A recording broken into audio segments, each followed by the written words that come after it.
Hi everyone, in this video I'll show you how you can record sound in Windows 11 using Windows Sound Recorder.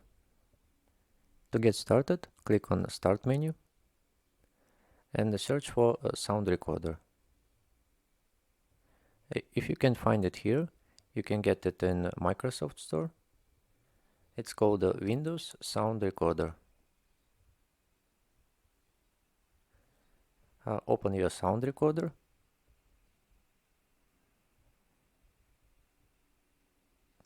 And here you can select your microphone.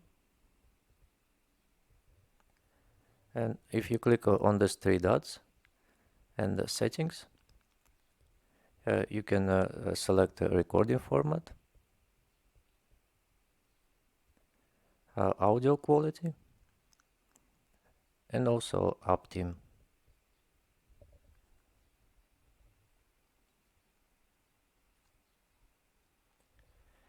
And to start recording, click on this Start button. And while you're recording, you can pause it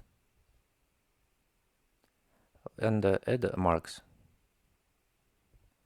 And when you're done recording, click on this Stop button. To listen to your recording, click on Play. And while you're recording, you can pause it and add marks. And if you right click on it, you can share it, rename, show in folder, or delete your recording. That's it for this video. Thank you for watching.